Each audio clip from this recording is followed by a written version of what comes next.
Dear students, English honours semester 3 স্টুডেন্টসদের মধ্যে এখন একটা সবচেয়ে বড় প্রবলেম হচ্ছে শর্ট নোটস। কারণ শর্ট নোটসগুলো শর্ট কোশ্চেনের মতো। কেন বললাম না, শর্ট কোশ্চেন অ্যান্সার দিতে হলে line by line text, summary basis এগুলো ভালো করে কিন্তু পড়তে হতো। শর্ট নোটও কিন্তু ঠিক সেই রকম পাট পাট করে স্টোরিগুলো বা লাইন বাই লাইন ডিসকাশান একটু কিন্তু পড়তে হয়, কিন্তু অনেকে পড়েনি। সেই জন্যে একটা ডিএসসি পেপার থেকে যে 3টে করে শর্ট নোট লিখতে হয় 5 মার্কসের, সেই নিয়ে কিন্তু প্রত্যেকে প্রবলেমে পড়েছো। তোমরা জানো আমার আগের ভিডিওতে আমি ডিএসসি 3 মানে যেটা ড্রামা পার্টটা, সেখান থেকে শর্ট নোটসের সাজেশান দিয়েছি। ওইগুলো করো, আমি আশা করছি পাবে। এই ভিডিওতে আমি ডিএসসি 4 যেটা আমেরিকান লিটারেচার, সেখান থেকে তোমাদের কিছু সাজেস্টিভ শর্ট নোট আমি দিচ্ছি। এইগুলোই তোমরা করো, আমার ওপর ভরসা করে তোমরা এক্সাম দাও, এই কোশ্চেনগুলো করো, এগুলোই তোমরা পাবে। তবে একটা কথা এখানে আমি তোমাদের বলি, দেখো আমি কিছু টপিক কেটে বাদ দিয়ে দিয়েছি, সেখান থেকে শর্ট নোট করার কথা তোমাদের বলবো না। কেন? ভিডিওটা শেষ পর্যন্ত দেখতে থাকো। তোমরা জানো ডিএসসি 4-এ যেটা আমাদের আমেরিকান লিটারেচার, সেখানে একটা নোভেল আছে, একটা ড্রামা আছে, 2টো শর্ট স্টোরি আছে, আর 4টে পোয়েট্রি আছে।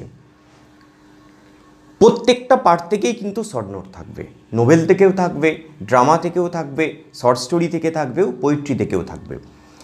মনে রাখবে, এই যে নোভেলটা the old man and the sea, এখান থেকে শর্ট নোট থাকবেই থাকবে। ঠিক আছে, সো এখান থেকে শর্ট নোট করব আমি, এখান থেকে 4-5টা সাজেস্টিভ দিচ্ছি।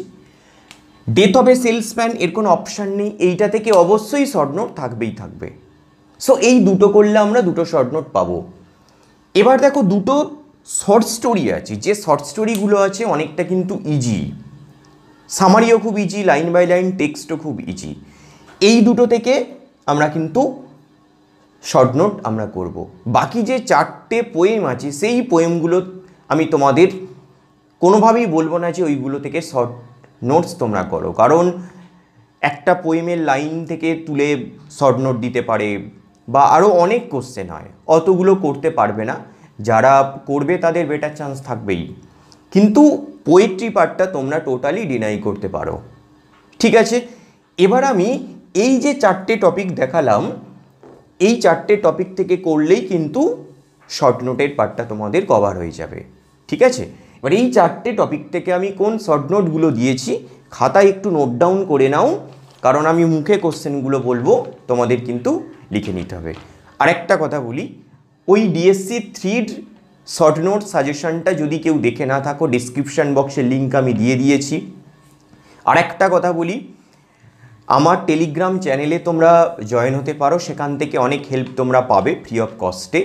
আমি ডিসক্রিপশান বক্সে কিন্তু লিঙ্কটা দিয়ে দিয়েছি।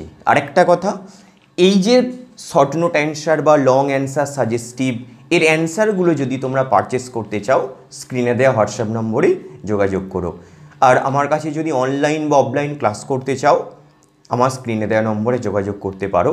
আমার অনলাইন ক্লাসের সিস্টেম হচ্ছে, প্রথম 3টে থেকে 4টে ফ্রি ডেমো ক্লাস আমি দিই, তারপর ক্লাস করে ভালো লাগলে ফিজ পেমেন্ট করে কিন্তু ক্লাস কন্টিনিউ করতে হয়।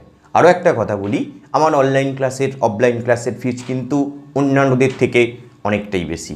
কেন বেশি সেটা তুমি আমার কাছে 1-2টো ক্লাস করলে বুঝতে পারবে, বা আমার কাছে যে স্টুডেন্টরা পড়ে তারা কিন্তু জানে। ঠিক আছে, আচ্ছা, প্রথমে the old man and the C থেকে দেখো আমি যে সাজেস্টিভ শর্ট নোটসগুলো দিয়েছি লিখে নাও। 1 নম্বরটা লেখাও, what is Santiago's situation at the beginning of the novel. মানে নোভেলের শুরুতে স্যান্টিয়াগোর কন্ডিশনটা কেমন ছিল। আমরা দেখব he has not been able to catch any fish for 84 days, 84 দিন কোনো মাছ পায়নি। সো তার যে এই মিজারি, তার সাফারিং, সেটাকে লিখতে হবে। 2 নম্বর একটা লাইন তুলে question, man is not made for defeat, justify. Or দিয়ে একটা কোশ্চেন লেখো, a man can be destroyed but can not be defeated.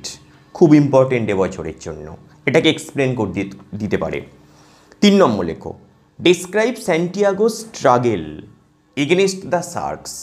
মানে শার্কসদের সঙ্গে সে কীভাবে স্ট্রাগেল করেছিল সেটাকে লিখতে বলছে। फोर्थ হচ্ছে how does Santiago serve as a Christ figure, মানে স্যান্টিয়াগোর সঙ্গে আমরা দেখেছি জেসাস ক্রাইস্টের এখানে একটা কম্পারিজন দেয়া হয়েছে, সেটা কি এখানে বলা হচ্ছে। ফিফথ হচ্ছে how does Santiago C the sea, মানে স্যান্টিয়াগো সমুদ্রকে কী চোখে দেখে, সেই যে লামার এলমার এই পার্টগুলো কিন্তু আলোচনা করতে হবে। পরেরটা কি how does Santiago kill the marlin, Santiago কিভাবে মার্লিন সেই যে মাছটাকে সে হত্যা করেছিল। লাস্টেরটা কি ডিসক্রাইব স্যান্টিয়াগো শেক, মানে তার যে ওই কুটির বা কটেজটা সেটার বর্ণনা করতে বলা হচ্ছে। এরপর লেখো death of A salesman. Death of A salesman থেকে আমি মেনলি কিন্তু 4টে শর্ট নোট দিয়েছি। 1 নম্বরটা লেখো, লাইন তুলে question, a diamond is hard and rough to touch, explain, খুব ইম্পর্টেন্ট একটা লাইন। 2 নম্বর লেখো, what is Willy Loman's dream and why does he fail to achieve it. 3 number লেখো, how does Linda treat Willy, জিজ্ঞাসা চিহ্ন দাও, how do Biff and Happy treat Willy. 4th লেখো, what role does Ben play in Willy's life, সেই যে Ben Loman মানে Willy লোম্যানের যে ব্রাদার, যাকে আমরা ইমাজিনেশনে পাবো। এরপরে লেখো দ্য পার্লয়েন্ট লেটার থেকে, এখান থেকে আমি কিছু কোশ্চেন দিয়েছি, মেনলি 2টো দিয়েছি। 1 নম্বরটা লেখো, how did minister D steal the letter from the royal lady, মানে এটা নিশ্চয়ই বুঝতে পারছো। 2 নম্বর লেখো, what strategy did Dupin use to figure out where the letter was. Last হচ্ছে ড্রাই সেপ্টেম্বর থেকে, ড্রাই সেপ্টেম্বর থেকেও কিন্তু আমি 2টো কোশ্চেন দিয়েছি। 1 নম্বরটা লেখো, what is Minnie Cooper's reaction in the aftermath of Willy's murder. 2 নম্বরটা লেখো, what does McLendon do after reaching home. একই পার্টে আরেকটা question, what does it tell us about it, মানে তার যে ক্যারেক্টার স্কেচেস শর্টে এখানে লিখতে হবে। এই টোটাল কোশ্চেন দিলাম, এইগুলোই করো, আমি আশা করছি অবশ্যই পাবে। আর একটা কথা বলি, আমার ভিডিওগুলো যদি হেল্পফুল বলে মনে হয় বা তোমরা যদি আমার ভিডিওগুলো থেকে একটু সাহায্য পেয়ে থাকো, আমি আশা করব তোমরা আমার চ্যানেলটিকে সাবস্ক্রাইব করবে। পরের ভিডিওগুলো দেখতে থেকো, আরও এইরকম হেল্পফুল কিছু ভিডিও তোমরা পাবে।